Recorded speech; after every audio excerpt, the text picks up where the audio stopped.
Okay, I think that's probably everyone we're going to get, Gavin. Do you want me to just get started? Yeah, please do, Andy. Yep, absolutely. Yeah. So thanks everyone for coming to this webinar that BTO are hosting today. We do these quite often, and we usually try and make it a different topic each time.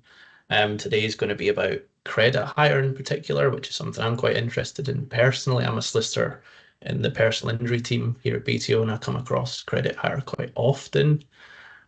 So I'm delighted to introduce Gavin Dunn. So Gavin's a senior associate at Hawkins. He's a forensic engineer there. And Gavin, just take away, and you're going to talk about the benefits of forensic engineering evidence in credit hire cases. And as always with these things, if anyone has any questions, just pop them in the chat and we can deal with them at the end. So do you want to take away, Gavin? Yes, indeed. Yeah, thanks, Andy, for your introduction. And yeah, it'll take about 30 minutes to cover the topic of credit hire cases and maybe particularly those cases where um, there's potential for fraud or some additional questions around the particular case. And hopefully that fits in with your kind of needs and the sort of things you're involved with. I'll just um, go through the presentation itself, and as Andy says, any questions or whatever, yeah, um, please ask at the end, and hopefully there'll be time for a bit of a discussion as well. So yeah, let's get started. We'll begin with just the structure of today. We'll begin with a short introduction of who Hawkins are, who I am, a little bit about my background and the relevance of that to credit hire type cases. Usually a fundamental part of credit hire cases is the roadworthiness of a vehicle or the lack of it, I suppose. So I'll set out what that means from my point of view as an engineer and how I would typically approach a case where roadworthiness of a vehicle is of interest. I'm then going to look at what sort of details a third-party vehicle inspection report is likely to include and what the relevance of that is in my evidence. I'll then identify a few patterns or red flags that as lawyers you might like to look at or look out for when you're attempting to identify, you know, particularly fraud or if you have questions about a case. And then we'll go through a couple of case studies. Hopefully it'll all make a little bit more sense. And at the end, we'll just summarize and, like I say, take any questions. So for those who aren't familiar with Hawkins, we're a major forensic investigations company with offices across UK and Ireland, including two now in Scotland, in Glasgow and Edinburgh. We've also international offices in Dubai, Singapore, Hong Kong, and we cover instructions and investigations globally. Hawkins have experts from quite a wide range of disciplines. I don't expect you to read and digest all of what's on the screen there, but as you can see in the blue boxes, maybe the more significant areas in which the main areas in which we have expertise, and quite often an investigation requires more than one specific area of expertise. So it's having a range of capabilities under the same roof, if you like, becomes a great advantage. So who am I? Well, there's a photo of me in case you've minimized me on your screen. I'm a chartered mechanical engineer. I graduated with a master's degree in mechanical and manufacturing engineering in 2006 from Queen's University in Belfast. Spent a few years in the aerospace industry, and then I joined Forensic Science Northern Ireland. That was investigating serious and fatal road traffic collisions across the region, across Northern Ireland. And that was quite a dynamic role in that I would have been tasked to the scene within a few hours of the collision happening, and then followed the case right through each stage until given evidence in court. I then joined Hawkins in 2022 in the same discipline of collision investigations, but more so now in the civil arena. And that includes all aspects: scene examination, vehicle inspection, CCTV analysis is becoming more prevalent. A lot of onboard data, um, and yet, although fraud type cases are becoming a bit more common, I think that the vast majority of road traffic collision reconstruction is still in the traditional sense of reconstructing collisions and speeds and vehicle positions, etc. But today, as we're thinking about fraud, it is certainly the old forensic adage of following ABC: assume nothing, believe nobody, challenge everything. And therefore, any evidence that comes before us, we'll do test it to see if it's consistent with what the circumstances are as they're understood. But that prevails through all cases, not just credit hire type stuff. And then in terms of just my own continuing professional development, I'm a full member of IMechE and the Institute of Traffic Accident Investigators. So let's get on with the slightly more interesting part of today. What is typically involved in the types of cases where credit hire is a factor, certainly in the cases that I would see anyway. So firstly, the basis of most, if not all, of these cases involves the question of whether the vehicle had to be replaced through credit hire because it was rendered unroadworthy by collision damage or not. And fundamentally, that's often the justification for the credit hire. So when we talk about a vehicle being unroadworthy, this is normally used interchangeably with the word undrivable. Now that can mean a range of things. It can mean that the vehicle is physically unable to be driven, it can't be moved under its own power. You know, for example, because it's sustained catastrophic damage. Alternatively, it can mean that the vehicle is not able to be safely or legally used on the road. And therefore, it's essential to have a robust basis for any expert opinion. So I would tend to rely on three main references. The first is the MOT inspection manual.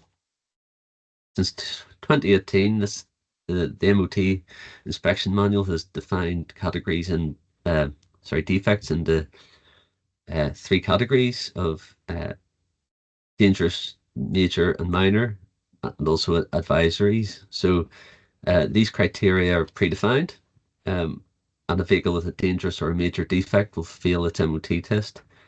So it's a very useful tool. It's a great reference. Like I said, it's very specific, but it's also quite prescriptive. And there's also two other pieces of legislation that I would tend to consider. Those are the construction and use regulations, which stipulates certain standards and criteria that vehicles must meet, most particularly for specific things like mud guards or lights, which we'll refer to a little bit later. And finally, the Road Traffic Act or Road Traffic Order, depending on the jurisdiction. They tend to provide a more general definition of operating, what it means to operate a vehicle in a dangerous condition. So as a brief example, the photograph on the screen is the front of a scooter. It looks a little like Batman's mask, I think, but it's a front view of a small motorcycle or scooter. And you might be able to see, well, hopefully you can see that the bodywork has been displaced slightly, and it's potentially loose. Just where the red arrows are, there are gaps where the blue plastic bodywork is shifted or just displaced from its normal position. So when we consider the bodywork on a motorcycle, when we look back, as I referred to the MOT inspection manual, there's actually no requirement to check the bodywork on a motorcycle. So that suggests there's no issue then. Will we consider the other documents? And sorry, this does refer to the Northern Ireland Road Traffic Order, but it's very similar to the Great Britain legislation. States that a person is guilty of an offence if a motor vehicle is used on the road such that the condition of the motor vehicle provides a danger of injury to any person. So therefore, in this case, if the bodywork was loose or damaged to the extent that it could become detached when riding, for example, and could cause an injury to pedestrians or other road users, we might have a problem. So we'll look at some more specific examples in the case studies later. But that's really the basis and the context of where we're starting from. So what sort of information is likely to be available to me when I start looking at a case such as this? So firstly, it would be ideal to inspect the vehicle firsthand, but that's rarely an option. That's usually due to the passage of time or due to the nature of damage the vehicle might have been repaired.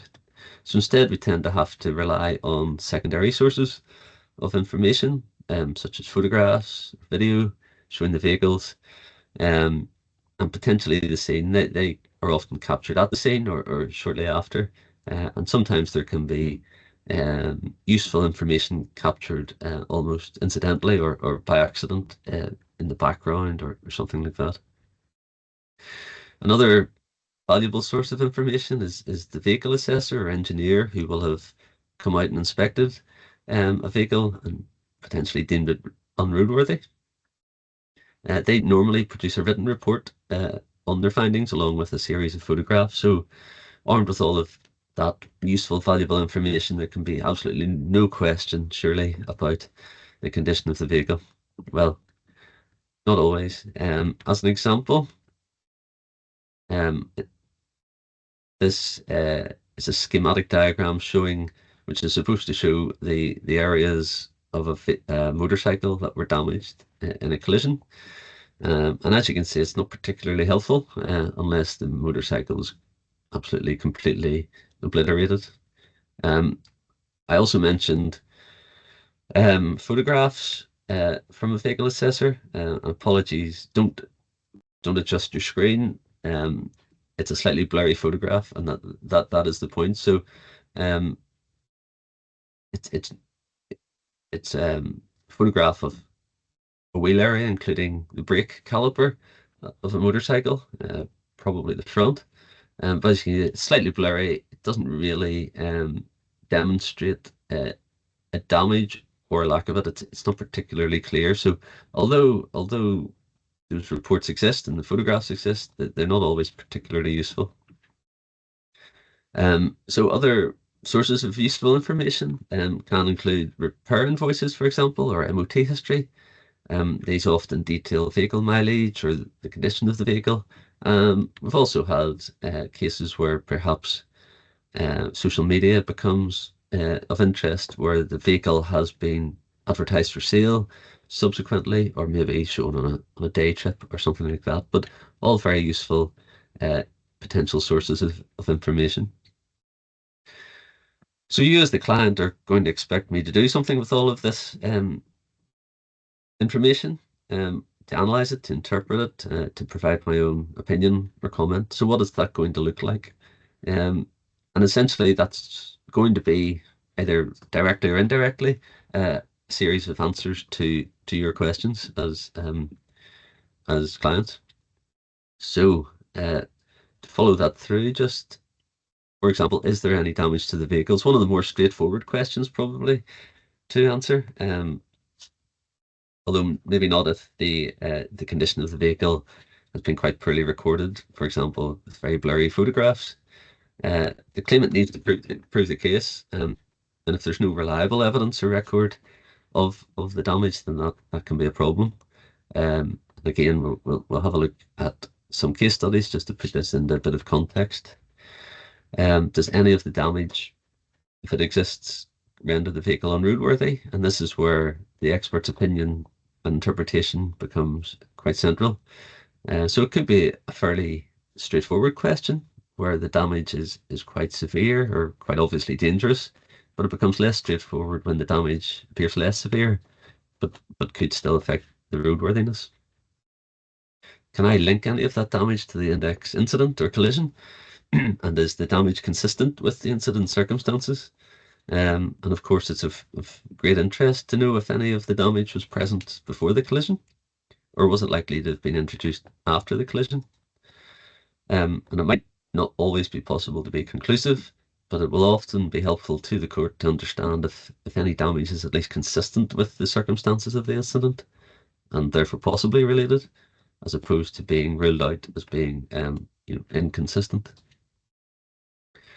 What was the condition of the vehicle before the incident? And similar to the previous point, if the general condition of the vehicle was likely to have rendered it unroadworthy before the incident anyway, aside from any collision damage, then surely this will have an impact on the validity of any claim. The temporary repairs have been carried out. Quite a common question. And considering that, I mean, credit hire claims can usually run the tens of thousands of pounds for months of vehicle hire. Often when the original vehicle was worth only a fraction of that. If an otherwise unroadworthy vehicle could have been made roadworthy even temporarily, then again, it represents an opportunity to mitigate the costs. How obvious might any defects have been? And that this is relevant from a couple of perspectives. There may be occasions where a vehicle is used for a period of time following a collision before it's duly inspected by the vehicle assessor and is then deemed to be unroadworthy. If the reason for it being unroadworthy is something that is likely to have been startlingly obvious to the owner or driver, then it begs the question why they continue to use it. Similarly, if a defect is not identified by a vehicle assessor, but it is apparent from photographs, for example, then the question of why that defect was not picked up by the vehicle assessor should be asked. So how obvious a defect is or would have been is often of interest.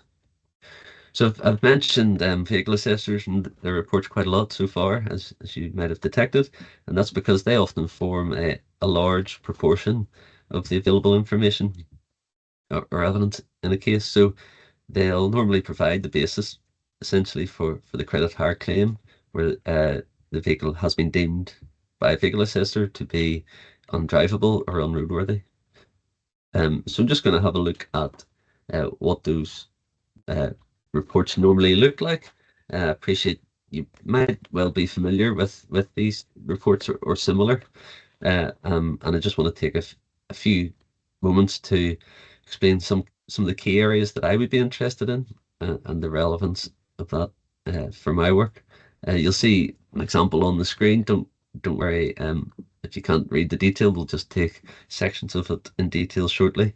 But just to say that they normally are brief in the region of 2 pages, usually a kind of pro forma or table style, and written in note form as opposed to a fully developed report. There's typically some degree of structure, but we'll just discuss that in a little bit more detail. So this is the initial section of the report. Here the vehicle details and damage are summarised. The brakes and the steering of the motorcycle, which are quite fundamental to its safe operation and roadworthiness, are just summarised in one word each: satisfactory and damaged.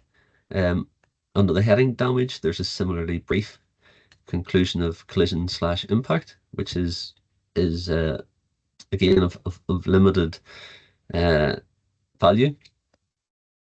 And again, there's a schematic diagram showing the damaged locations. This one's a little bit more meaningful than the other example I showed, but you will note it shows damage along the length of the left or the near side of the motorcycle. But does it suggest damage along the entire length? Does it suggest damage at discrete points? Moving on, sorry, it's just the sections that I mentioned and how they're summarized. So just moving on, this is the section of the report which describes the location of damage to the motorcycle. It describes its severity and attributes whether it's from a collision or not. The other section here that is of interest is the repair schedule, and that is where the assessor has identified parts for replacement or checking. And there's potentially ambiguity as to whether these parts need to be replaced as a result of the index collision. But you'll note that the steering stem and front brake caliper still need to be checked, which again are fundamental parts to the roadworthiness of the vehicle. But this is despite an inspection by the assessor, they still need to be checked. So it's again limited in the scope and potentially the effectiveness of the assessment. On this page, we have the comment that the vehicle was not roadworthy at the time of our inspection, and I've just highlighted the phrase "our inspection" because it's not clear maybe what that refers to,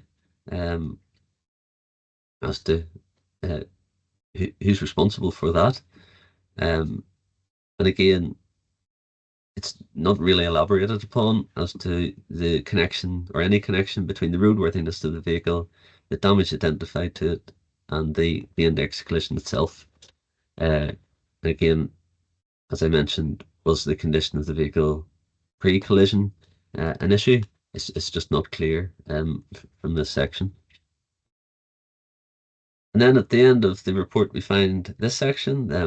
The upper part, again, is probably not for reading in its entirety, but it does have the structure, the appearance of an expert's declaration, and makes reference to Part 35 of Civil Procedure Rules.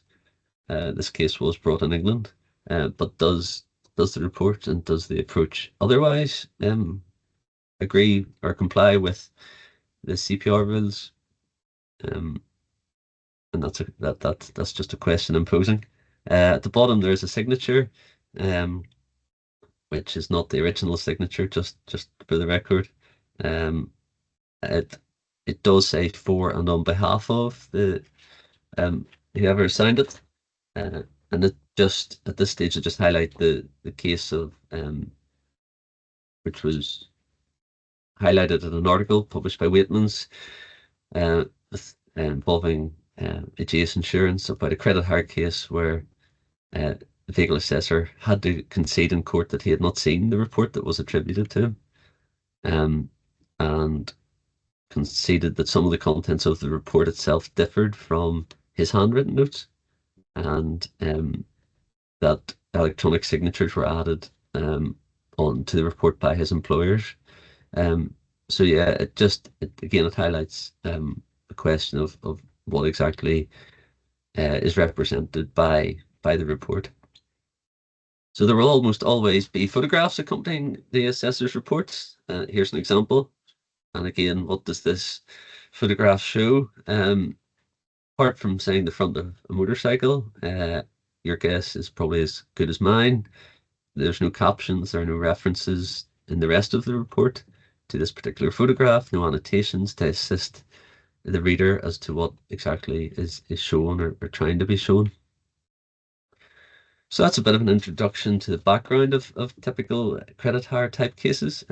So I'll just summarize some of the potential red flags that you might look out for when dealing with these cases that might suggest likelihood of potential fraud. So previous collisions seems obvious, but if a vehicle's involved in a series of collisions, which we do often see, particularly ones where it is deemed unroadworthy or unrepairable, but continues to be returned to use, then this could be a cause for concern. A lack of detailed information, where there's a lack of information to support the conclusion that a vehicle was unroadworthy, and a lack of information to link that damage to the index incident, then it's worth investigating further. Vehicle use, if a vehicle is deemed to be unroadworthy, especially for a reason that's obvious or affects the performance of the vehicle, but it then continues to be used for a period after the index incident, or again was subsequently used and deemed roadworthy, for example in an MOT test, without being fully repaired, then an explanation for this should be sought.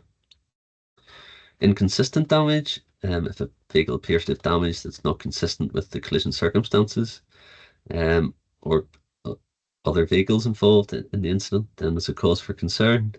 And apparently minor damage, common sense says that if a vehicle appears to have quite minor damage, it's less likely that that vehicle will be unroadworthy as a result. But of course, it's does not rule out some types of minor damage as being significant. For example, a broken headlight could make a vehicle unroadworthy, but at least should be given an indication as to whether it's suitable to given the damage or not. And again, further investigation is often valuable. And the parties involved, so speaking entirely from an engineering point of view, not to reflect any bias against any organization or individual, but where the same parties are involved in assessing the vehicle or in the process, and repeatedly maybe come to an incorrect conclusion or fail to provide adequate evidence, then it might highlight concerns with their competence or involvement in a case, and could be a red flag. So just it's important to look out for patterns that way. So just as we move towards the end of the webinar, I'll just look at a couple of case studies to summarize this. The first one is an incident involving a collision between a motorcycle and a van. And these are a series of still images taken from a dash cam on the motorcycle. It's important to say that just as background, this video was not available when the case first came to Hawkins, but I'm just using it because it illustrates the collision very well. So the motorcyclist alleged that the van reversed into him, while the van driver actually alleged that the van was stationary when the motorcycle drove into it. So I couldn't comment on the relative vehicle movements, but you can see from the video that hopefully that the motorcycle is stationary when the van reverses into the front of it, causing the motorcycle to fall to its left side. And this is the end result.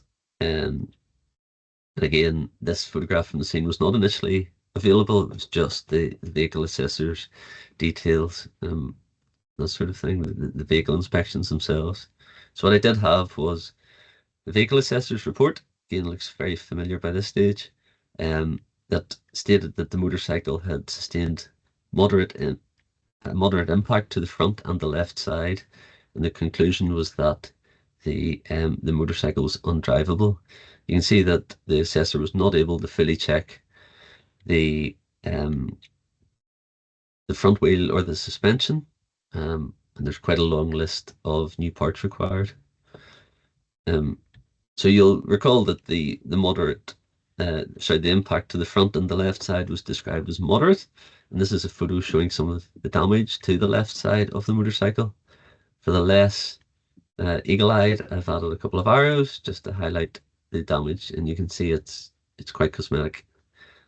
One of the parts that listed was the front fender, also referred to as the front mudguard over the wheel, and this is shown in this photograph. And again, I've highlighted a couple of pieces of surface damage to the mudguard with 2 yellow arrows.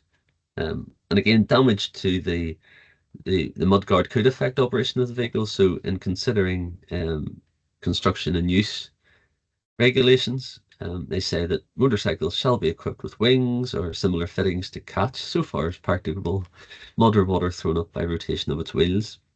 But we only have minor cosmetic damage here, and so I would say that the functionality of the mudguard is not affected. In this photograph, what we see is a little small scuff to the bottom of the headlight unit. That was also, the headlight unit was listed for replacement. Lights are important, so when we look at the MOT inspection manual, it says a slightly defective headlamp is a minor defect. Seriously defective or missing headlamp is a major defect, and if a headlamp is not securely attached, this is also categorized as a major defect. So in my view, this is only cosmetic, again, which would at worst be described, I think, as a minor defect, and therefore would not make the motorcycle unroadworthy. The vehicle assessor listed the handlebar, near side weight, and rear brake lever for replacement. They are both the rear brake levers on the left side of the handlebar, and the handlebar weight is attached to the end of the handlebar. Difficulty here is that those items are both covered by the fabric hand warming muff that's fitted to the motorcycle handlebars, and so the actual components have not been photographed. This photograph is not particularly useful, and therefore I can't comment on the damage to those components. Similarly, the handlebar has been listed for replacement. If you think, can you see the handlebar in the photograph at the top of the screen? Actually, the handlebar itself looks more like this. The actual structural component is then encased in trim and other fittings, so the ability of the vehicle assessor to fully assess the condition of the handlebar is limited unless there was damage in an area that could be seen. So as I said at the start, the video of the collision was not initially available. When it did become available, it showed how the van reversed back into the motorcycle, but it also contained some other useful information again, I mentioned at the start, almost incidentally or by accident. So the photograph at the center of the screen is a photograph of the motorcycle's dashboard display, which was taken by the vehicle assessor shortly after the collision. The image on the left is one that I took from the video, and you can see that the mileage of the motorcycle is recorded at the time of the collision, which was otherwise not known. And it did demonstrate that the motorcycle was driven for 27 miles between the time of the collision and the inspection. The other thing I noticed in the video was the speedometer could be seen, and during the collision sequence, the maximum speed that was displayed was 2 miles per hour. Now, there are some technical caveats and engineering considerations, but you'll recall how the impact was described as moderate, and this indication of the maximum recorded speed provides some basis for how severe the collision actually was. The video also showed that the motorcycle was steered to the right when it fell on its left side, which made some of the damage to components much less likely as well. And just a final second case study to put this in a bit of context is a motorcycle versus a taxi.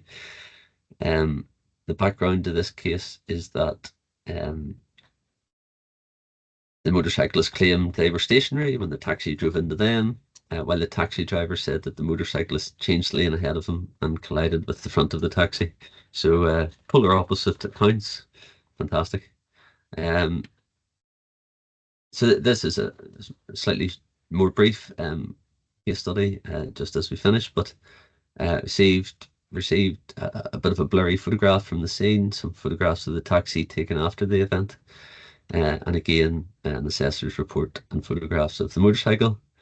Again, the handlebar was listed as requiring replacement on the motorcycle, but there were no photographs provided that demonstrated why. And it just wasn't clear why it was unroadworthy or deemed unroadworthy. So these are the parts that are listed to be replaced or checked. The vehicle assessor didn't identify that there was part of the exhaust heat shield broken off. So the black plastic that covers the metal exhaust should have continued across where the yellow line is in the photograph. And it's potentially an example where I would consider the Road Traffic Act, which says that the condition of a vehicle should not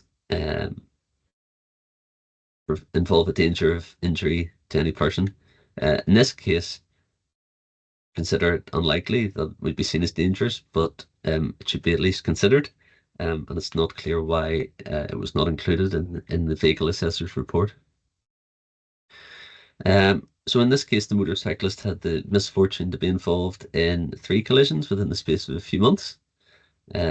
Perhaps one of the perils of motoring in London, but the questions that the client wanted to know was whether parts that were listed for replacement had actually been replaced between each collision, or was there any damage from the later collisions actually pre-existing from the earlier collisions. So that's the timeline between mid 2021 and early 2022. there were 3 incidents that this motorcycle was involved in. So the images on the left side of the screen show the left mirror of the motorcycle, the plastic housing of the back, and taking each collision in order, I was able to compare aspects of the damage in each case to show that there was damage present on each occasion and that the mirror had not been replaced. Again, on a similar note, the images on the right side of the screen show something similar with the luggage, the top box at the back of the motorcycle. And again, there were aspects of distinct damage to the box that were present in each photograph, showing that it had not been replaced, and that could be demonstrated. So just to summarize, essentially that concludes the presentation. And before we maybe take any questions that there might be, we just covered what we mean when we discuss roadworthiness, what I typically look at in these types of cases, particularly those that might be susceptible to credit hire fraud. We looked at a couple of case studies, and hopefully this has gone some way to explain and demonstrate how expert engineering evidence can assist in these types of cases. Thanks for listening. Thanks, Gavin. That was really interesting. I'm not seeing any questions in the chat, but if anyone has any that they want to ask now, just pop them in there. I think what I took away from that, Gavin, is that the vehicle assessors reports are quite often not very useful. And if I could ask you to maybe just give your thoughts on, if someone's presented with one of those reports, what is the one thing that they should be looking out for? Is there anything on that report that you would say is, if you see that, that should be a red flag for you? I think it's very much it should be it just should be clear. So I think if there's any doubt, like I say, they're usually accompanied with the photographs. So if the assessor is identifying, for example, that the handlebar is the reason why the vehicle's not roadworthy, I think you need to be satisfied that that has been demonstrated. And I think if you're just not content, there's really no reason not to be able to demonstrate that. They're taking photographs, they have access to the vehicle. It's essentially the core point of the examination. So, I think while it might be, run of the mill and fairly straightforward, and just I think it just pays to question as somebody who's receiving the report, is it clear, is it clearly demonstrated, and if not, why not, and what can we do to dig a little bit deeper, and like I say, it's usually far from clear. It's maybe just the ones I see, maybe because they're less clear, but it will say in one section unroadworthy, and another section it'll say damage to X, Y, or Z. But again, there's often very little written down to link the two, and just to be crystal clear, as we would expect from good engineering type evidence or advice. I appreciate it's maybe not expert evidence from their point of view, but as an important document, I just think it needs to be clear that what their findings are. So yeah, I think if there's any doubt, if you read down and it's not clear why it's being deemed not roadworthy, particularly like I just said in the presentation about if there's apparently minor damage, it's just worth asking the question, and we can certainly have an initial look at least and to see if it's worth doing a little bit more work or a little bit more investigation. Oh, thanks for that, Gavin. Does anyone else have any questions, or I think we'll just call it there? Not seeing anything, Gavin, so just say thanks again. Thanks for everyone attending. Hope you got something useful out of it. I know I did. I'm sure we'll be hosting some more of these webinars in the future. There's Gavin's details on the screen there, so obviously get in touch with Gavin if you need any help with forensic engineering evidence. But otherwise, thanks again, everyone, and hope to see you at the next one in the future. Brilliant. Yeah, thank you. Thanks, everybody. Thank you. Cheers. Thank you. Thank you. Cheers. Thanks. Many thanks. Yeah, cheers.